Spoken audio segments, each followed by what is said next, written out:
Now, I wrote this book in 2007 called Constitutional Homeland Security, which addresses this basic problem. And the suggestion that I make in the book, and other people might come up with another suggestion which would be equally workable, but the practical suggestion is what people need to do in their own localities is to form essentially small neighborhood groups to begin with. And I call these little groups Constitutional Homeland Security Associations. Why? Because I really suggest to people that they shouldn't be calling these groups militia. A couple of reasons. Number one, they're not militia. Constitutional militia are organized pursuant to state statutes. They always were. There was never an example, except way on the frontiers somewhere where the statutory authority didn't get to those people, and they had to fight Indians that day or that week, where you had anything that would be called today a private militia. They were all statutory organizations. So I'm not criticizing these people that are engaged in what they call militia activity. They're using the wrong terminology, and obviously they have no legal authority, at least in the sense that a militia would have legal authority. So I suggest people form these little associations. And the first thing they need to do is sit down and educate themselves about this problem. Why do we need this kind of a structure? What should it look like? And that will depend upon where you are, because the homeland security problems in an urban area obviously differ from a semi-rural area, obviously different from where I live, Front Royal, Virginia, which is the northern end of the Shenandoah Valley, largely rural, agricultural area. I mean, we can feed ourselves. That's quite a bit different from Fairfax, Virginia, where they couldn't feed themselves. Right? So the Homeland Security, they're right next to D.C., so you can imagine what kind of problems could spill across the Potomac there, which would never reach, or at least take a long time to reach Front Royal, Virginia. We're way out in western Virginia, northwest Virginia. So that's the second point. People have to sit down and work out what are the problems that we're actually facing. Thirdly, they have to sit down and work out how do we want these militia structures to look. And the reason I bring this up is because in the colonial period, most of the colonies, especially Rhode Island's a very good example because they did this to the umpteenth degree. They formed what were called independent companies of militia. Remember, everyone was required to join a militia unit where he lived. That was a statutory requirement. But if you formed one of these independent companies, then you could do all of your training and arming and selection of officers and the rest of that independent of the regular system. There was a little form that they finally worked out. 5 or 6 people would petition the General Assembly, the legislature of Rhode Island, and say, we want to form a militia company by the name of whatever it was, the Providence Fusiliers. They always gave themselves some name.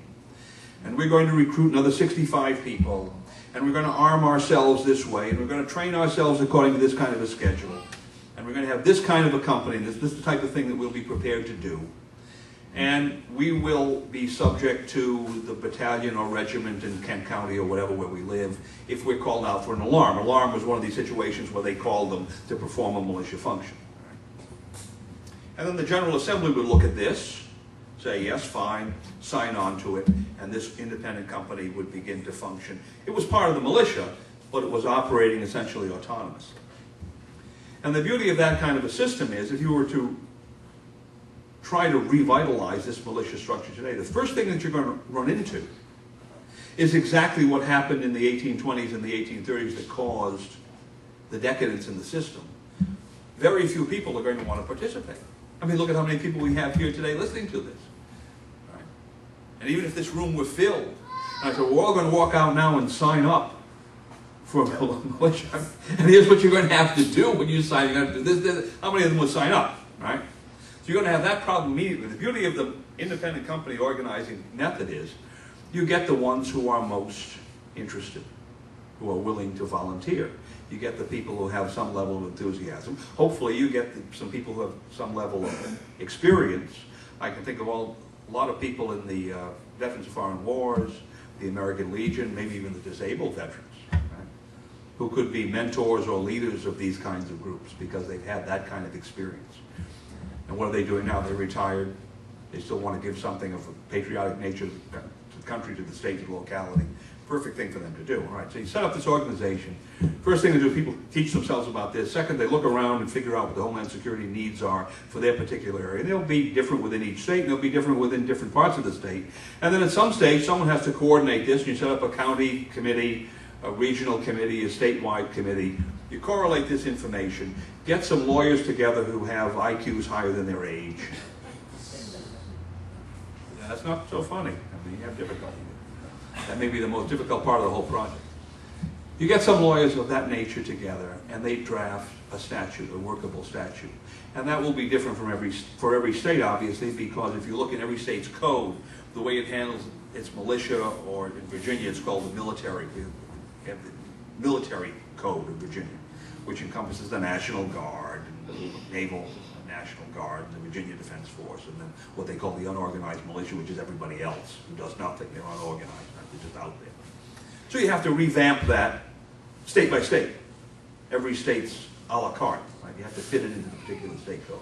So the lawyers will draft this particular bill, and one would hope that during this process, the people at the local level would have been making contact with their own local representative or local senator, getting him on board, and if he isn't on board, thinking about how they're going to get rid of him in the next election as soon as possible, right?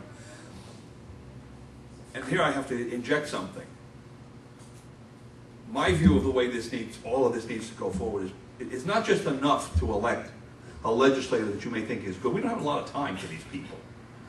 You have to elect a legislator who is good, who is going to enact particular pieces of legislation that need to be enacted right away. He's going to Austin, or he's going to Richmond, not simply to sit there in the state capitol, but to see the particular pieces of legislation are enacted. And if he doesn't do that, he's going home.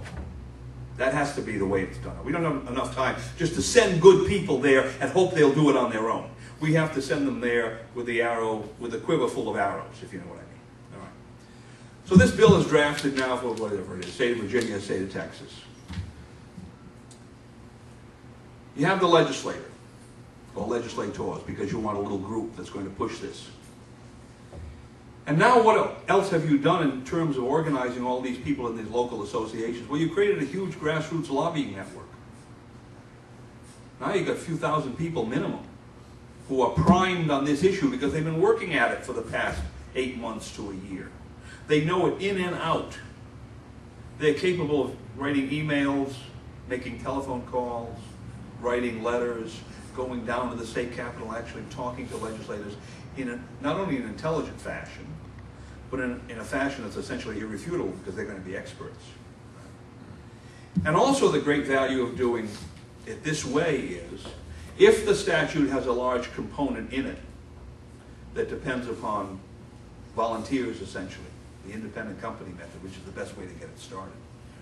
You can tell the legislators, well, we've been working on this for the past 8 months to a year, and I have a petition here signed by 5,000 people in the state of Virginia. That's not really a large number. 5,000 who have promised, when this statute is passed, to undertake these activities. So the thing will be primed. The pump will be primed. We're not going to sit back, have the statute pass, and wait for a year to see what happens. We'll pass the statute, and within a month or so, it'll be up and running.